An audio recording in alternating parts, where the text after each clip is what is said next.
We are live. Okay, all right, so we are gonna call to order Regional School District 13 Policy Committee, April 8th at 5. Please stand for the pledge.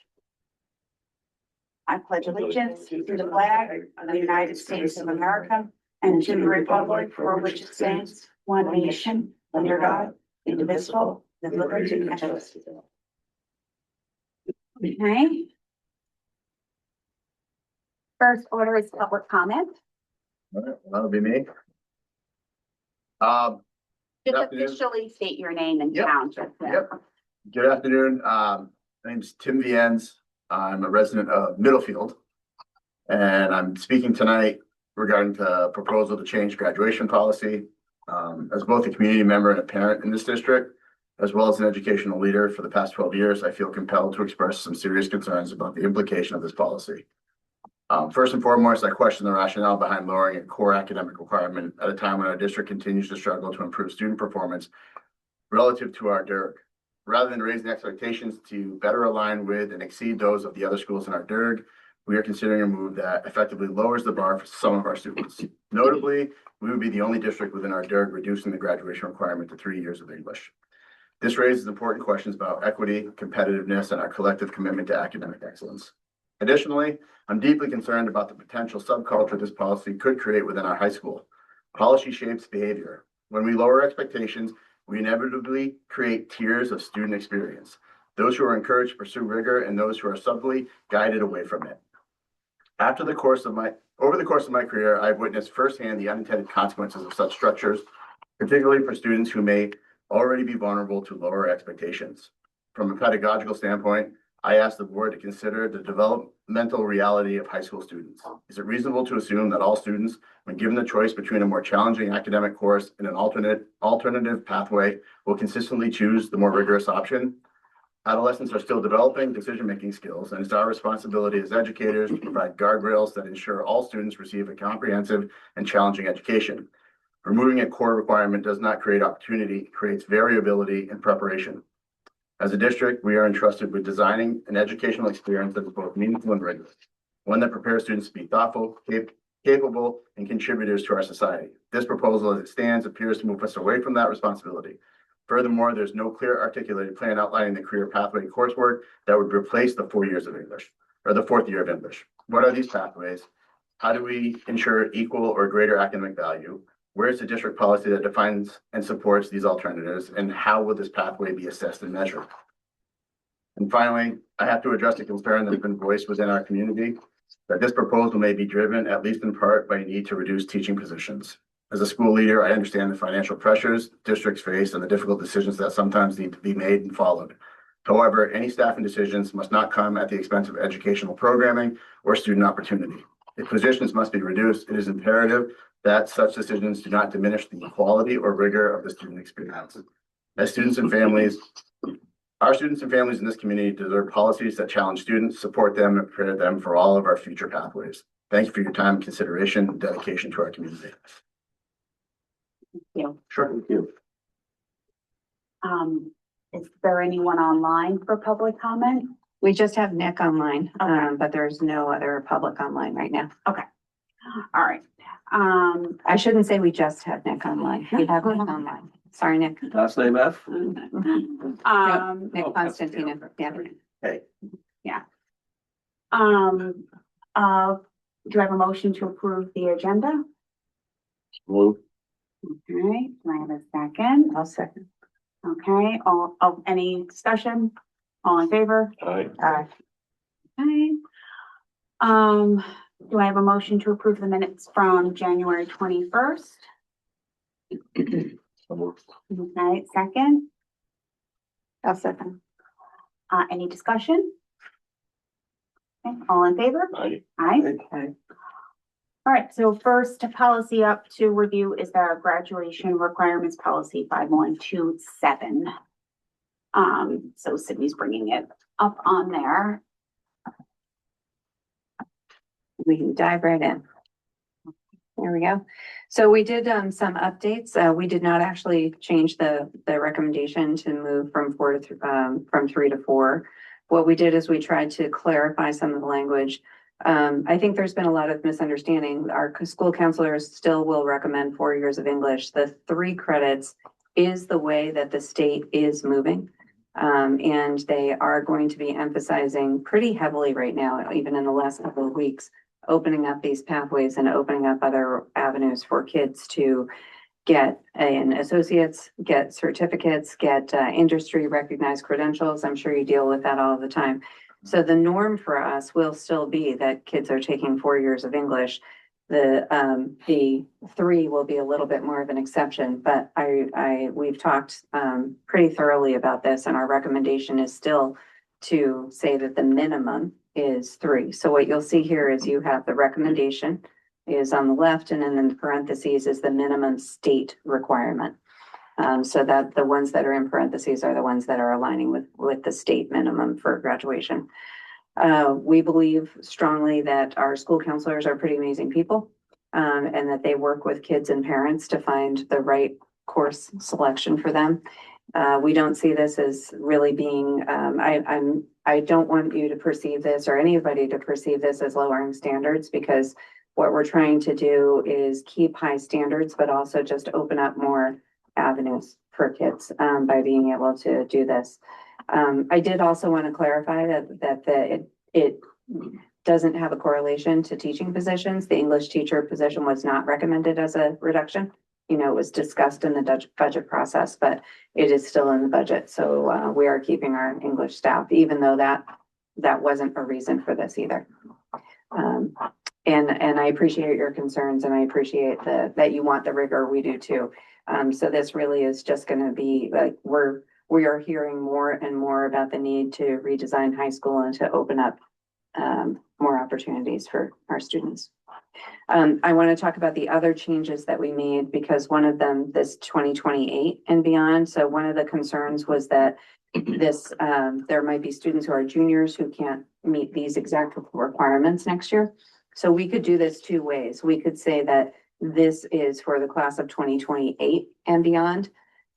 Or we could say that this is for the class of 2027, and we've known so far about 2, maybe 3 people who need like a grandfathering in of something, or we could do it that way. What we need to align it to is the FAFSA recommendation, because the FAFSA recommendation is definitely required for the 2027 class. So we just want those 2 years to align. So we could either change this to 2027 and say we can make exceptions based on this next year's senior class, or we can go down to here where it says FAFSA completion and just put an asterisk and say this applies to the class of 2027, no matter what. So that can be handled in 2 ways. So we worked a lot on this chart. So you'll see our recommendations and the state minimum requirement in parentheses. And then over here, if there's a specific college recommendation, or if there are specific courses, for example, students are required to do a half credit in civics and 1 credit in US history. I don't need to read all of those to you, but we put that information in there. For example, world language, our recommendation is 3 years. The state minimum is 1 year. And then the college recommendation, we just said, is at least 3 years. Capstone experience, we clarified that that's a specific CRHS requirement, et cetera. If we move down a little bit further, we cleaned up some of the PE language, because we still had some things that we need to do there. This is a change that came in just today. Instead of saying a varsity sport, our school counselors and principals are recommending that it just says a school-based athletic team. So because one said varsity and one said school, so we wanted those to align. There's a recommended change to say school counseling instead of guidance. And then we added language that if somebody's going to be exempt from PE, the exemption must be recommended by a licensed medical practitioner. And we stipulated nurse practitioner, physician's assistant, or medical doctor. And then at the bottom of challenging curriculum, we had a few discussions about middle schoolers being able to achieve high school credit. So we added in this final paragraph to say, these are the only 3 places where it happens currently, but for Algebra 1, French 1, or Spanish 1, If they've successfully met or exceeded the course expectations, we've reviewed the course materials and requirements to make sure they're the equivalent of the high school. And if they complete the same exam and successfully pass it, they get high school credit. What's successful? So we have different grading systems, right? So at the middle school, it's meet or exceeds. So we have meet or exceeds in there. So that's and they would have to have the meet or exceeds on that equivalent exam that the high school students take. So it So would, they don't get a grade in middle school. They it get would like be the a meet or grade, but it exceeds. would be that they passed the test Yeah, mhm, to go on to Yeah. get credit as algebra 1. yes. And then they get to move right into algebra 2. There seems to be a growing movement, at least with the crowd that my daughters hang out with. They currently go to Coggachog, to want to try to graduate early. Mhm. I do know Janina, her daughter did that. Remember Ariana Edinburgh? Mhm. And she, yeah, I don't know, there seems to be some kids that just want to start their life as much. Would And this help in that aspect? yes, very bright. because, Well, she well, also wanted to go into the Marines, but Yeah. wasn't old enough. Yeah, She that's graduated. right. so we do in the line just above Jamie, we have that you can graduate at the end of 11th grade if you've done at least a year at an accredited college. So, if they get these advanced courses and they can go into some of those dual or concurrent courses in college, then they can graduate a year early. Right. I just had a couple Yeah. questions. Mhm. One is just a comment at the very beginning with the chart. Yeah. This is just like a language thing. Sure, I think if it was said state Yeah. minimum in parentheses. got it. was the Only because I was thinking to myself that what's interesting from my perspective, because I guess I'm the only one at the table who hasn't had a kid come through the high school yet, will soon, you know? But it's actually been very educational for me to kind of learn how this works. And so one of the things I was thinking more as a parent and where I worried was, okay, so I know how kids are. And so like if my kids came home and they were like, oh, I'm only required to take 3 years. Like I don't need to take one. I'd be like, really? Like, oh, okay. Like I might not question them, you know, and be like, that's fine. So can you maybe speak to like, so like, how's the interaction with the parents? Because then like, I wouldn't want my kids to like, then not take that 4th year Mhm. when they were perhaps college bound and then get like pushback from universities. That all happens through our school counselors, and our school counselors are really deeply involved in the kids' schedules and talking about what they need and what their plans are and making sure that they don't miss anything. There are, if they're worried that the kids aren't taking a heavy enough load, they'll communicate to parents Okay. and say, we need to really put those in. Sometimes they just put them in. Are there like parent information nights? I know that they do something at open house, and since I'm new, I can't answer that Okay. fully. But I don't know if the school counselors, you might know, do they specifically have a scheduling night? Yeah. I know they do it when the kids come up at first from the middle school, but I don't know if they do that after. That Okay. Yeah. parents can come in and. Yeah. Well, then I just wonder like how to make it clear to parents, like, so if I'm gonna know now Yeah. because I'm sitting here, but like parents need to know, like, basically, if your child wants to go to a 4-year college, like they're going to have to take 4 years of English, Yeah. you know, like it's not. I just wonder like how to really get that out there. I don't know the answer. I'm just kind of So- talking out loud with that piece. That's our recommendations here, Yeah. right? That are listed here, and then we put specifically Yes, college yeah, recommendations. yeah. But honestly, we could probably redo this chart in 100 different ways, and the most important thing are those conversations with the school counselors. Yeah, Yeah. I know, because I'm fears that there's just gonna be like, there's always one, right? Yeah. Like, I'm just fearful of like the year where there's just one kid who slips through the cracks and it doesn't realize, and then it's like, Mhm. oh, Yeah, along the same lines of kids wanting to graduate early, I don't think it's a huge movement, but there are some. Yeah, and you see this every day, I'm sure, Tim. Yeah. People want the shortest way from A to B. Yeah. Some people are that way, and if that's a way that's gonna happen. That doesn't necessarily mean. So we're the gonna scenario let that happen, though. I'm trying to remember the scenario, I think I have it. Let's say somebody is saying, okay, I'm gonna go to like a post-secondary school, I'm gonna go to a for-profit Lincoln Technical Institute or whatever to pursue welding or whatever. And then suddenly say, damn, I think I really need to go to college. That situation would be bad. right? Like, okay, I got my 3 credits and now, you know what? I actually want to go to 4-year college. Mhm. Yeah, I don't know how prevalent that would be, but am I correct in that was kind of a scenario? Yeah, that can be a scenario. Yeah, but at the same time, colleges right now will say, I will have, you can do a makeup class, you can do it online, you know, you can make up the credit when you get here, you know. There's a lot of different options for that, depending on the colleges, depending on the option available. Well, that kind of leads me to a question. If we're making, the state is recommending changes at the high school level for credits, are they recommending any changes at the college level? Because. For their are they state gonna- college system, Yeah. I mean, You there's a know, lot are they of still talk about required state to and take the community same colleges. number of English courses and the same number? Because there's a lot of additional courses that are added. I don't follow what the requirements are in college. I can look into them, but, But obviously, the state is not making a recommendation for the colleges to change the number of courses or what type of courses they require and how many. oh, you mean Otherwise, so, you would have seen that. well, they might for their community college system say 3 is okay because they made the change to 3. Yeah, but they I don't- still. I have don't to- know, though. why I'd would have you to do look this for into an that. Associates, if they want a bachelor's, they still have to go back on. Mhm. I think a couple things concern me. I looked down at the total credits and we're looking at 29 versus 25. Mhm. And that's quite a difference. And I know when we look at student achievement, we look at reading scores and we look at math scores and we know which direction they are or aren't going. Mhm. And then to recommend in high school that, not to recommend, but to give the option that you don't have to take 4 years of English and 4 years of math. Is there a way, I know you have the pathways, but a lot of those pathways, a lot of those careers do require math as well. Can those math courses qualify for a math credit, or does it have to be the algebras and the calculus and those courses?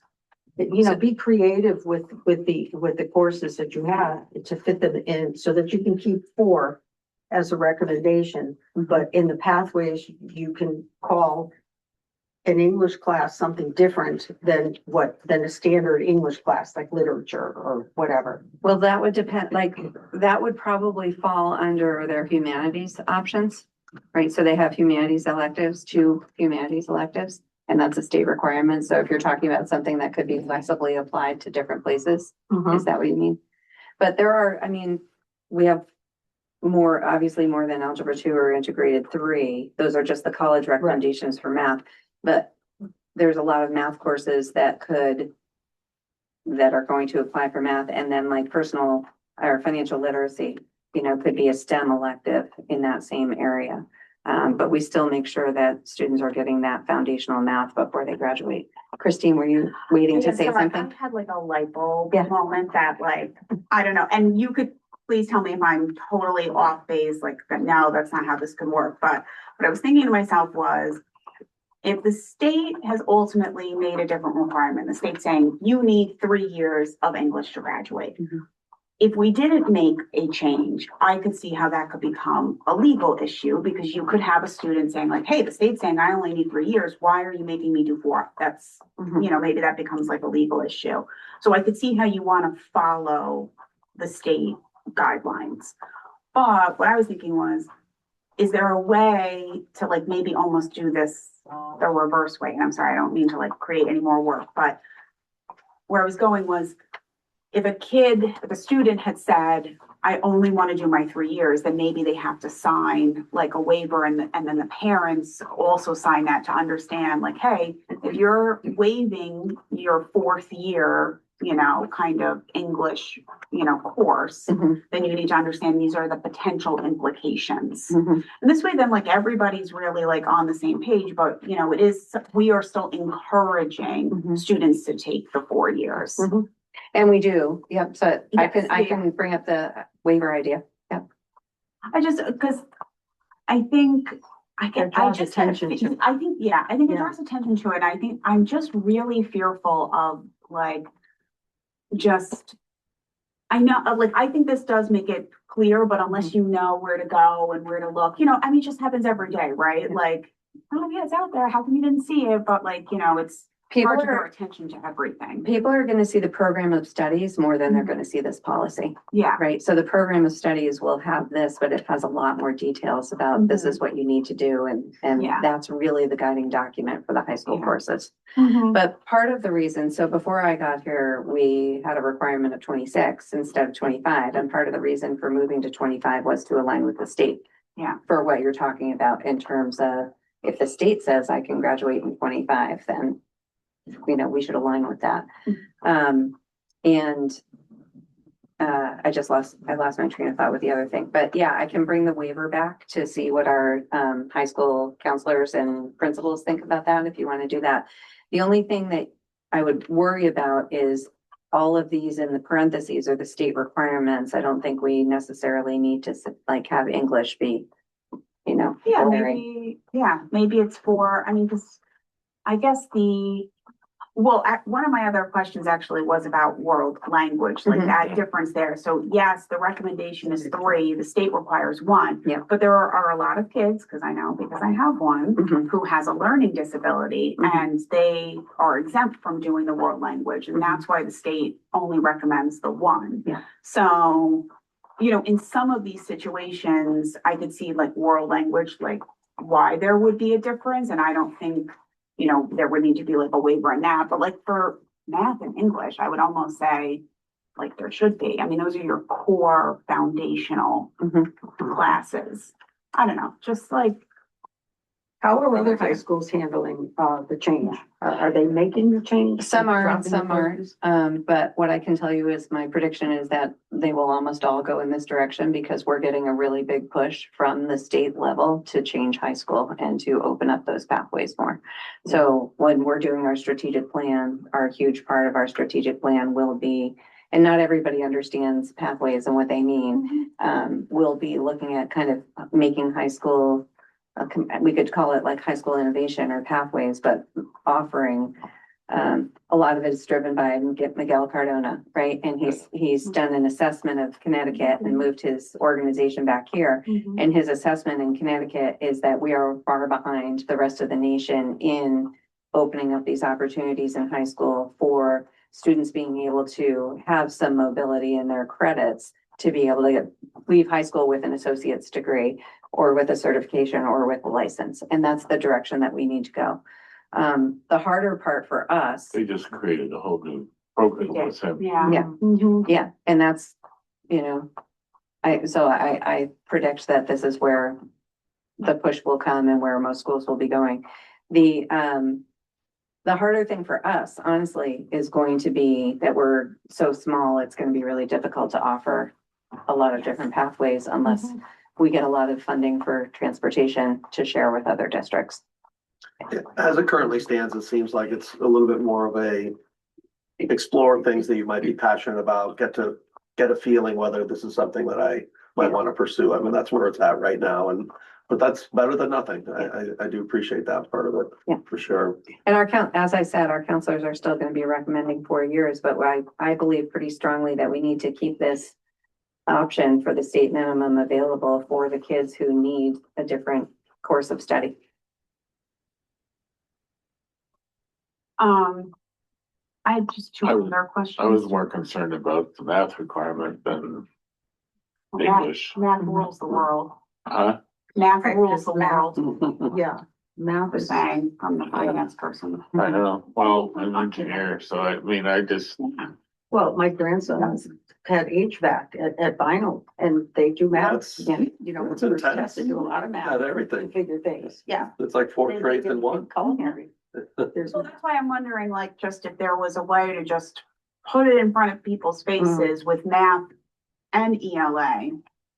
Of like, you know, like you need to understand, like there would be like a waiver that both the student, the parent, guardian, and the counselor would sign to understand this is the Yeah. commitment we're making. So if you want to do HVAC, you know, then you would likely probably do the 3 years, but maybe you wouldn't because like, you know, you wanna, you know, like you still need the math, but maybe I waive the ELA, you know, and there could be things that you would flip flop. I think knowing what the consequences are of doing 3 versus 4, I think that's important because parents they may not understand it. Yeah, The student as well as the parents yeah. may not understand. I just that, think so it like that's it a forces the suggestion. conversation a bit. I'm sure Mhm. it's probably already happening organically, but I think it just Right. makes it a little bit more. Sure. In there. Even if there's a little asterisk Yeah. that says waiver required. Yeah. We for the- reduce the requirements for world language anyway. I mean, most, our kids all taking 3 years of a language now. Or more. But But you would still have kids with, who just want to do that 1 year? who just do the one. Like I have one who will just do the one and I have one that will do the three. You know, because the one has a learning disability. So, They start at the middle school. so she's waived for middle school. Mhm. So we would do something like this where we have the asterisk. Yeah, next yeah. to- An asterisk in at the bottom. saying Next to waiver. English and math, and then we could say waiver Required. required. Yep. Got it. Waiver to go to lower, reduce is required. And then I just had like two other just quick Sure. questions, because I know we have other policies to get to. Well, graduation's a pretty important one. Yeah, Actually, probably nobody ever reads this one or sees this. No, they'll look at it in the program of studies. Yeah. They'll look at the chart of the program of studies, yeah. Which will say you need this for. with the exemption from PE, Yes. I'm just curious. Could anyone have an exemption from PE from a mental health counselor? I know you put, there's obviously medical would come first because I would assume there's different physical disabilities, but I also do wonder if a licensed mental health counselor should also be there, but maybe that doesn't happen. I don't know. Mhm. Um, We can add that if you want to add it. I don't know if it happens or if that's. I've kind never more heard of like it. a temporary thing. They'd still would be a licensed medical practitioner. Well, Yeah. they wouldn't be medical unless they were a psychiatrist, technically. Because when you think medical, I think it has to have an NT Yeah. next to their name. Well, except we have nurses. So that was my other thought of like, well, if it was mental health, they could go to a psychiatrist and then it would be a medical Yeah. professional. I hate to be cynical, but like I have this worry that if we said you can get a mental health exception for PE, we'd be getting a lot Yeah, of Yeah, those then that that's kids fine. just don't want to go to gym. yeah, no, then that's fine, then leave it, because then if it is if it's a serious mental health condition, then it would be a psychiatrist, and then that would be a And then medical person. wouldn't that be either a 504 or an IEP? 504, yeah. Yeah. No, Unless, yeah, you could always do a Sure. temporary 504 Yeah. or something Mhm. They like. don't even make them take showers anymore. I don't know what. and then can you just explain the whole class of 2027 versus 28 thing? Because I wasn't exactly following. I know, it's, so Exception. originally the state came in and said the FAFSA would be the class of 2025. And then there was, some pushback on that. So they just changed it through legislation last year that starting with the class of 27, so next year, students are encouraged to complete the FAFSA, and we have to have a FAFSA task force or team. I forget which language that, And it's that's either the- task it's like force or the team. financial aid Yeah. form? Yeah, And then we have to report out to the board every year about what our FAFSA completion rate is. Okay. We're already doing it. Okay. So it's not a matter, because we do it through, like Capstone and our business classes, Mhm. they do all of that. So, the question is, we have to have something that says, yes, we're in compliance with the 27 deadline. But we did have some questions, actually, it was one of your questions originally, that what if we have juniors this year who might have problems meeting all of these requirements by next year? So should we start this with the class of 28 the year after? Okay. We did look at anybody who would have a conflict next year of like, maybe they didn't take Mhm. the PE or something like that. We only found, I think, 2 or 3 students. So we could say everything goes as of the class of 27, and there will be exceptions made for juniors who weren't able to meet these requirements. Or we could leave this as it is with class of 28, so the year after, and then say, like, have something next to the FAFSA saying this is a requirement starting with the class of 27. We just want those to align. And it's a moot point in a way, because we're already doing it. It's just that we need the policies to align for compliance.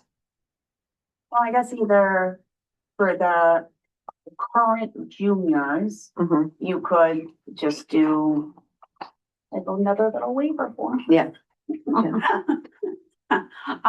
You know, of like, you know, that they're exempt, you know, because they couldn't do, you know, the PE because whatever was Right. happening, you know, and then that just goes in their file.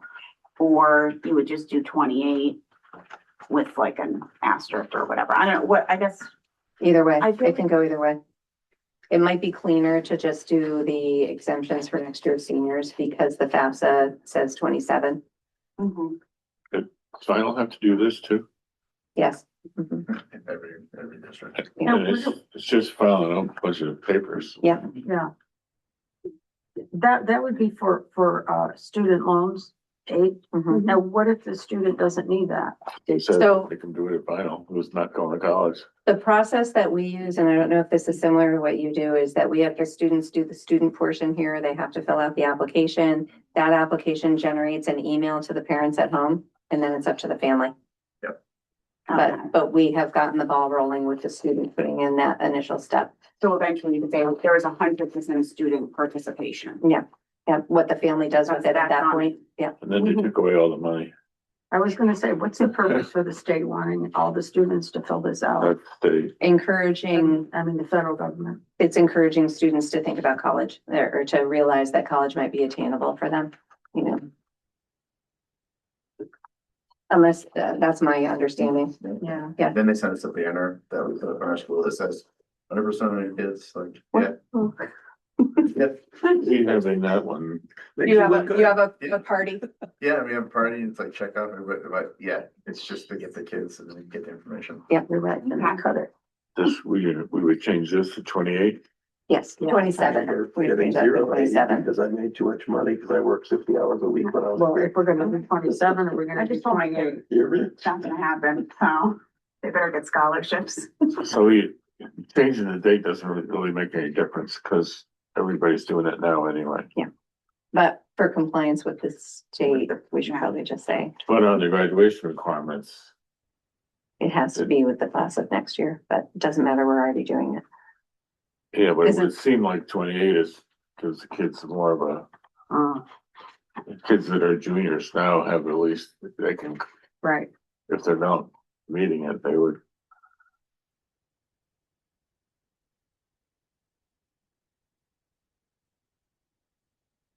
Either way works. I feel like either way, there's a workaround to make an exception for the current class. Yeah. Yeah, so I don't know, I feel like it's with like half dozen done, what's that saying? I don't know. Why do we need to change this if we're already doing it? in Hey, you could leave that. 2025, huh? Yeah, you could leave that. It's just legislation and policy recommendation was that it says 27 because that's what the legislation changed it to. We already did it in 25, so changing it to 27 doesn't make any difference. Nope. Mm-mm. So we're gonna leave it. So, doctor, if I could just put the Cliff Note version here, you're comfortable with this? Number one, it's not reducing rigor of our programming. Mm-mm. It would allow some students the freedom to explore pathways in a genuine way to explore other options. Mhm. And what's the third part? There's one other piece to this puzzle. It's really that the school counselors work with the students and the families to make sure they're Mhm. pursuing the right path. Regardless of But what it's it made is. clear, will be made clear that if you do intend out of for your higher education, you better start. And Thank we you, would, Mark, and all and we could add that the waiver is I think, needed. yeah, Yeah, the the way, parent- I already put that in. You know, it's interesting, the state is pushing that students be put in pathways, but yet there's a lot of students who sometimes don't know what they want to do. Oh, yeah. You know, some of them know they have an inclination to do something, but many of them don't. What happens with those students? Do they dabble in different pathways, or do they have to eventually settle on one? And it may not be one. It depends on if they're pursuing something specific, like if they want to leave with an associates or if they want to leave with a really specific certificate or license, they're going to have to go for it. Yeah. Right, Yeah. for specific, but But you know if what, they don't know, I think that's why. And that's that- okay. That's why the capstone project is so great, because Yeah. actually I shouldn't have like a favorite, but one of my favorites, because they were all my favorite, was a student who said that she started off wanting to do X, did her capstone project and was like, this is not what I want to do. Mhm. And I thought that was They so don't do great that till like their she, junior year. I know, That's but like late. she was still like, you know what, so like I might go to community college and like still figure it out, but like, you know, it's not like you have to know that you want to be a biologist, Right. you know, like. Yeah. I think you kind of know whether or not though you're college bound or like trade school bound, or like, I'm gonna take a year off and figure it out, you know, like. It's interesting, when I did the student focus groups for the strategic plan, they almost all said, we really want people to stop asking us what we want to do when we grow up. We're really sick of it. You know, they're like, we don't know. We're too young. Exactly. I changed my major like 5 times, so. Yeah. I mean, That's not uncommon. No. Absolutely. Years ago, I think the kids were a little more settled. They probably had a little more in their minds where they're going, but nowadays it's just more open and it's more flexible. well, and the world And, is changing, yeah. you know, like, So they don't, very few of them say, this is what I want to do, and this is where I'm staying, even after the Yeah. capstone. They stay with it. It's also really, it's so much different in terms of you don't go into a career and stay in that for 30 years. Right. You know, you're gonna do, Yeah. you're gonna do a whole lot of different things most likely and adapt to different changes. The world of the side hustles is actually very prevalent. A lot of young people like, okay, I'm gonna make a certain amount of money, but I can make more money doing this on the side. It's everywhere. Yeah. You know, even UConn gives them a year to decide. Mhm. They have general studies and then they can figure out what they're gonna do. Yeah. So you were suggesting that this be 2027 We can on the do, graduation requirements? if we say it starts with next year's class, we would just have to make sure that we make exceptions for next year's seniors. The current juniors, Yes, Yeah. current juniors, yep, if anybody is if not there's meeting them. anything not meeting them. Right, but they- again, it's a but- very small number that we found. Yeah, but they were already on this schedule because they were already on the required, the minimum, I mean, the recommended Mhm. courses anyway, because they didn't know about the other Right. classes. Financial literacy is new, so that could be one that we just, it might not be possible to schedule everybody in financial literacy next year who's a senior. You know, that could be one that could be a sticking point Okay, well, or you, obviously you would give priority to seniors. to Mhm. seniors.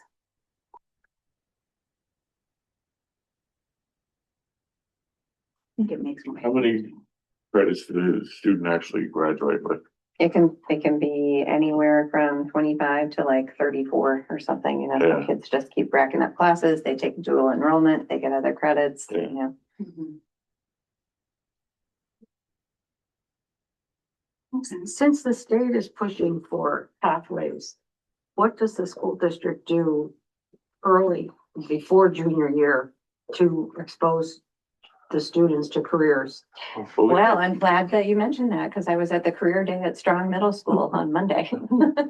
So they had, in grades 6, 7, and 8, they had, I think there were probably 30 of us there who were giving quick 15-minute presentations about different careers. A lot of our community members was there. It was great. So exposure starts there in middle school. Yeah, I would have been there except I had a tooth taken out.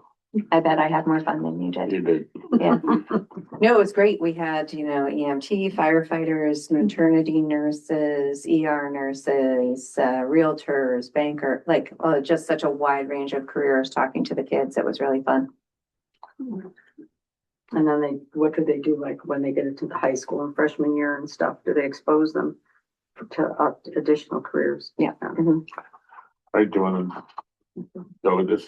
So I think if we, I mean, I just like the idea of like some sort of waiver. I Yeah, think if that sure. could be there, the asterisk, the small language change, adding in state. Yeah.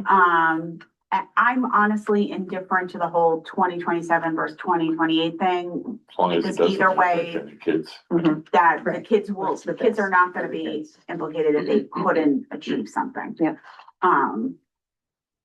So I'm good with So all we'll that. bring this to the board. Then I'm fine to move it forward. So we Tim, do read you this want a right, copy, a 27? paper copy? Tim, Want a paper copy of this? I wrote on it a little bit, but only what you did. Do we decide to keep that 27? Yeah. Before the 28. Okay. Tim, how are you feeling about it? What's that? How are you feeling about it with some of the changes? I mean, no, I'm glad to see some of the changes in there. Again, my biggest worry was simply you want to make sure the families know. So you Right. like my waiver There you idea, go. that's what you're Yeah. telling me. I like the waiver idea. Brilliant. I don't think that, I'm talking about legal, I mean, from a school system standpoint, like, not this gonna save you, but, but I like the idea. It's about making sure the communication, I get it. I've got kids from all walks of life, right? Yeah. I battle them to take 2 years of something. Yeah. But then I get the kids that want to go off and be an engineer, and so they're in their civil construction, and like, so, I get it. Yeah. I get it. It's hard to find a one size fit all. Yeah.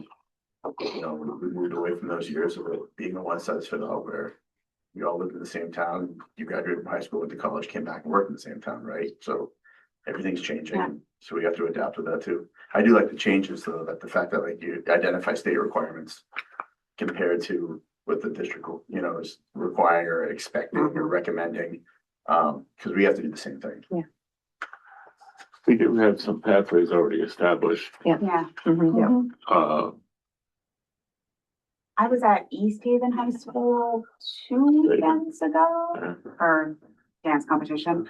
And I mean, I know it's obviously a much different, much bigger high school, but they had all these like amazing posters on the wall of pathways. Mhm. And it kind of like was like a pyramid, and was kind of like, so you started with your foundation courses and like what you would take to be a teacher. And it was Yeah. like very general. And I was I wish I had brought it, but just today when we were meeting with high school and counselors, Deb had created one of those as a tree for the health sciences, like, and it was a tree of like, if you want to go into the health sciences, here are the things that you need to go into an RN. These are things that, so it was great. Yeah. yeah.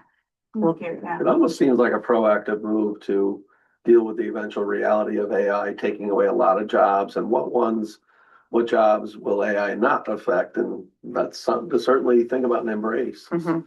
Be ashamed to spend a ton of money on a certain career and suddenly 5 years down the road, jobs don't exist in that. And that's a reality. you think AI will take over cooking?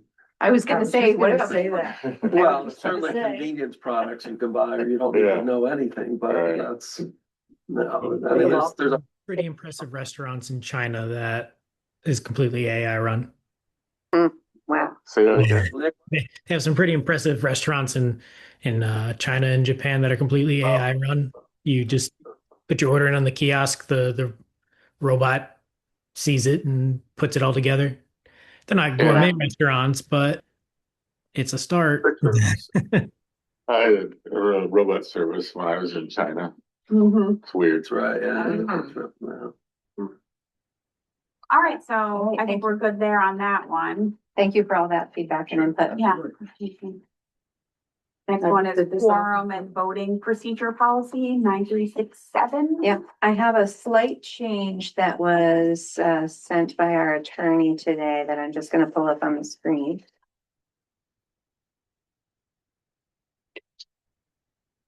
It's a very slight change, but one of the things that legal wanted to recommend is that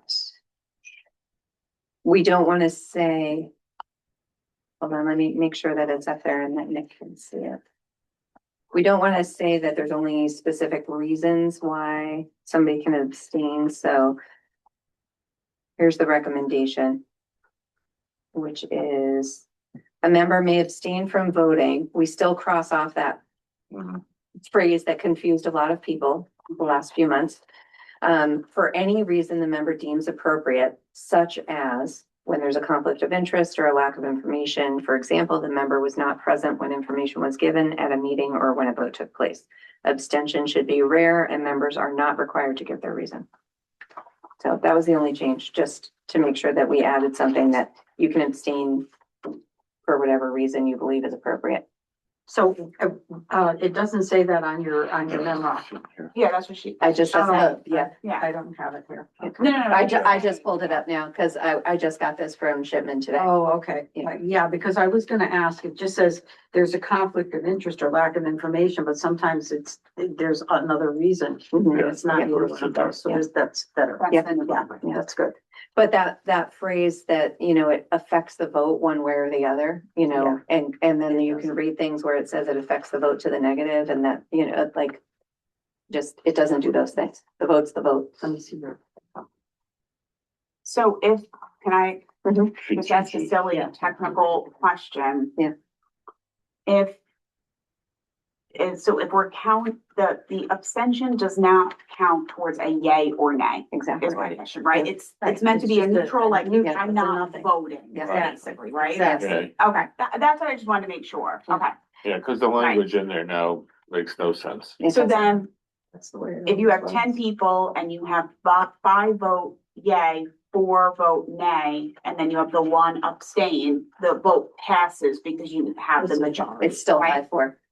Okay, It's a thank you. 5-4. And then under this, if it was a tie vote, it does, what does it mean? Mhm. There is no affirmative. There is no, you don't change the vote.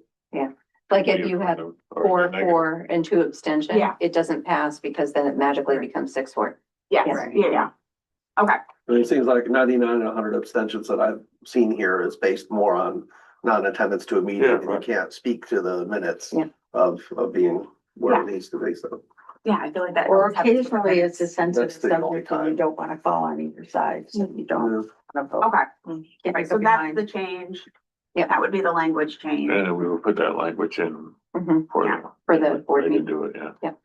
Okay, all right, so then That's we, good. I with like that that. new language, then we can move that policy forward. Mhm. Okay, Thank you. Are we already moving forward with this tonight to the full board, these? Yeah. policies? Yeah. Okay. yeah. All right, so the third one is admission to the public schools at or before age 5, which is I'm assuming the new kindergarten. Right, so what we will do is we'll recommend just completely repealing this policy. It's just not gonna exist. However, I really wanted to talk to you about the timing of it. So we have already scheduled and are doing early admission to kindergarten screenings right now. They've all been scheduled, they're all in process for next year's class.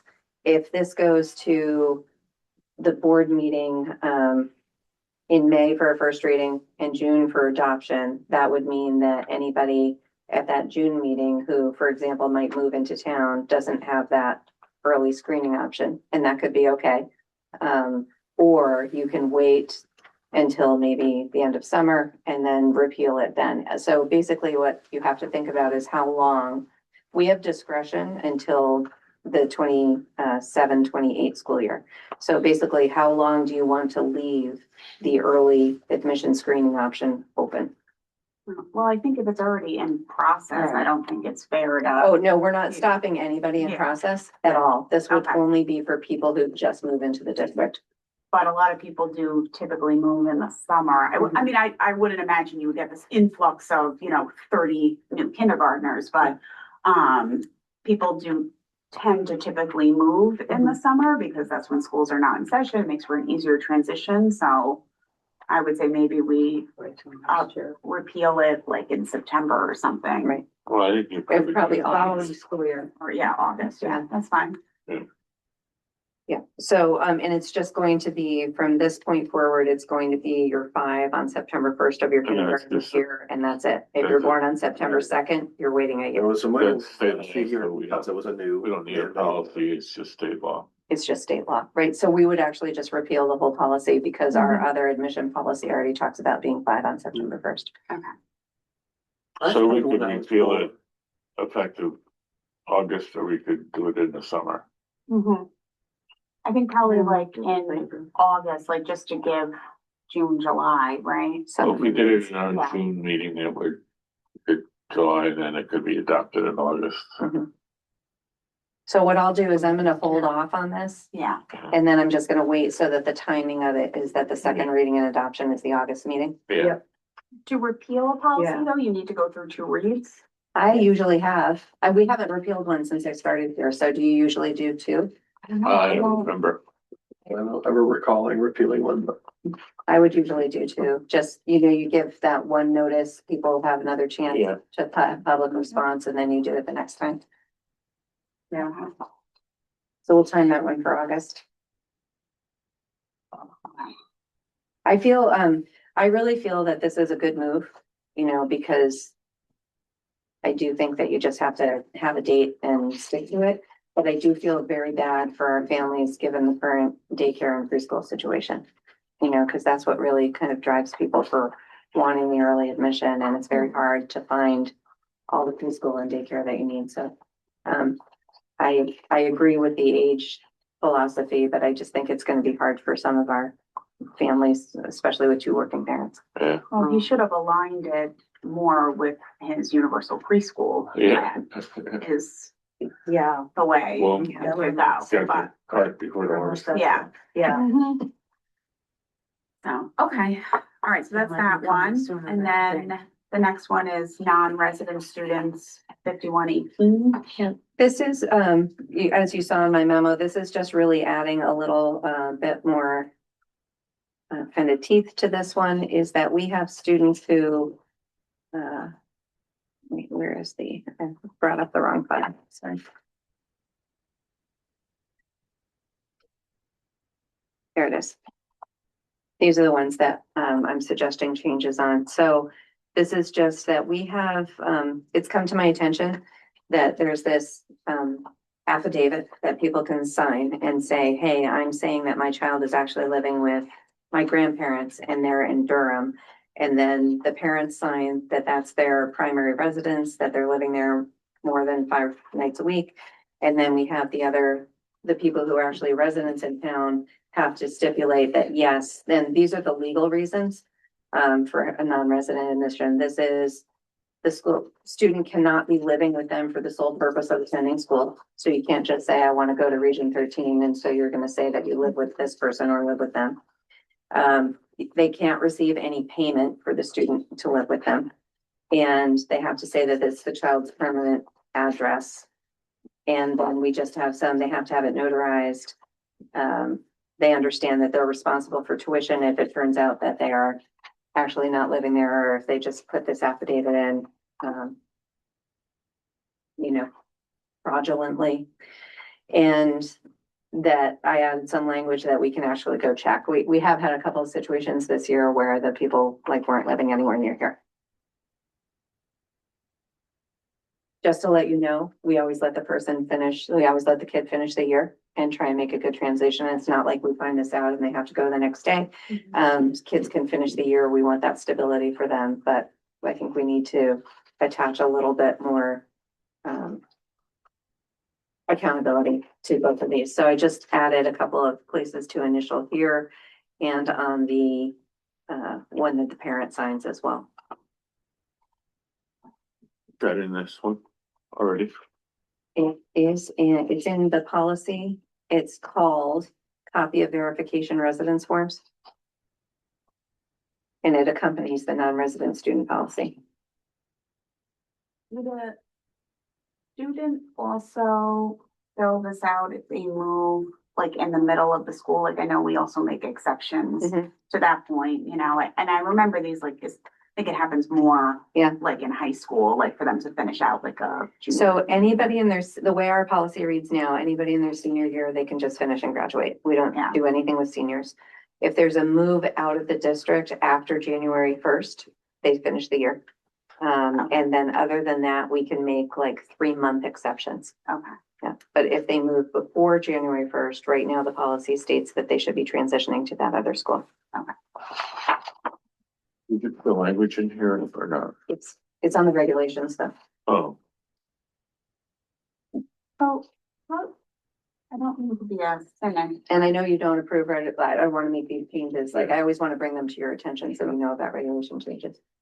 So I don't mean to be a cynic, but I feel like the way this almost reads is kind of well, if my parents lived in Madison, I could just go fill out this form and have my kids go to Madison schools. That's what's happening in some cases. So In some it's like- cases, it's really legitimate, but in other cases, I it's, just like, then how do you really, like, I think these changes are good, because it makes it, beefs it up a bit. Yeah.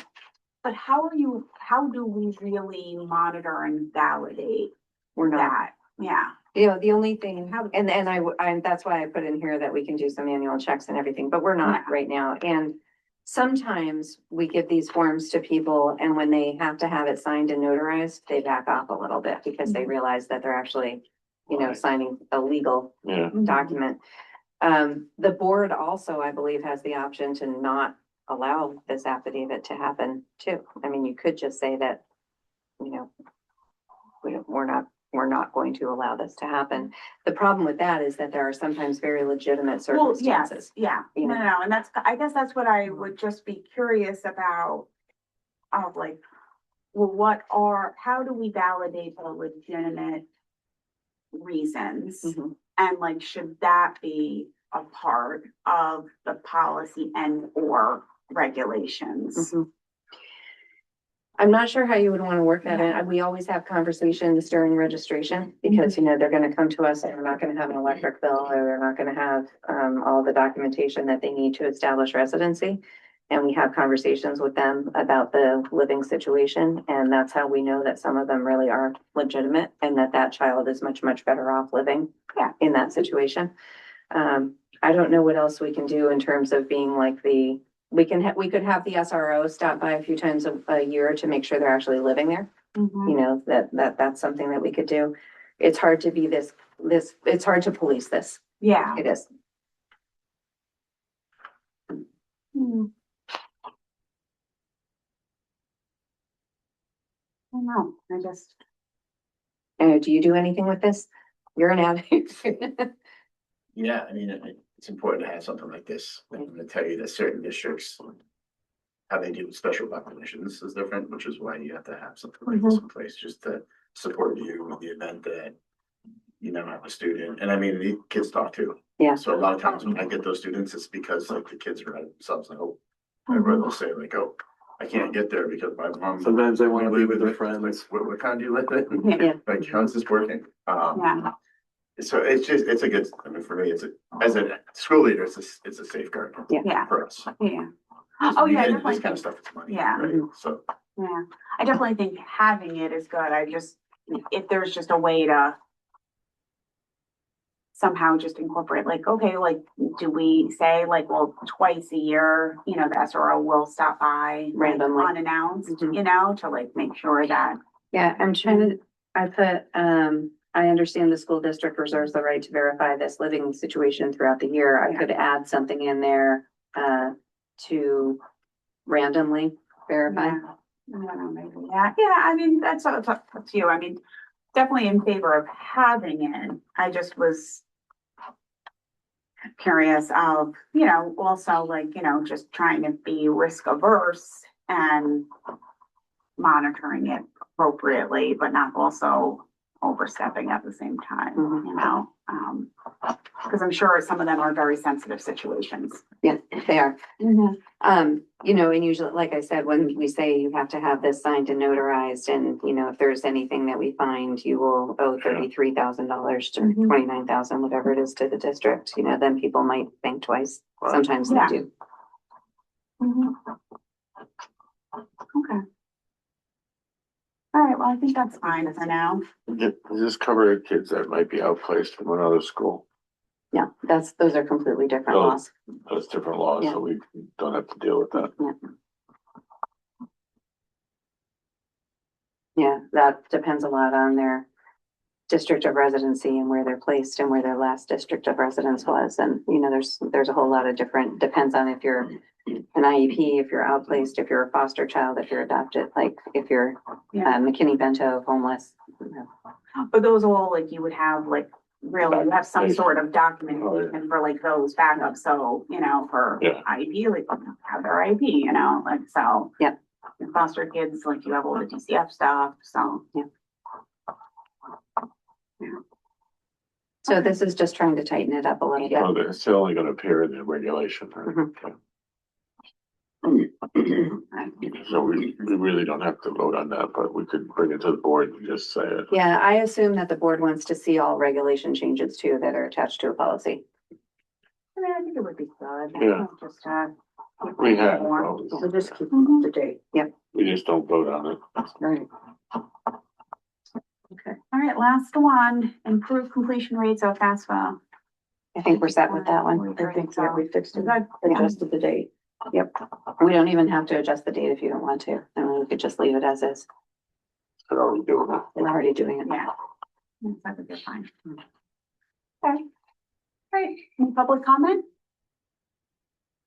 Thumbs up, we got a thumbs up for public comment. Let me see if That's there's for the record. anybody online. I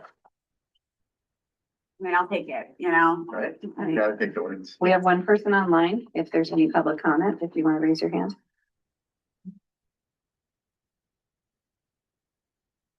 Being done. right. I'll have a motion to adjourn. Move. Second, Second. okay, all in favor? Aye. Aye. Thanks, Rick. All right. 6:04. Thanks, everybody. Thank you. See you later. Did you pick one? Did you pick one, Nick? You what? Did you Oh. pick one? I don't want this to be on the recording. All right, never mind. Pick. Oh, no, no. There's more Okay. interviews tomorrow. All right. Bye. Bye.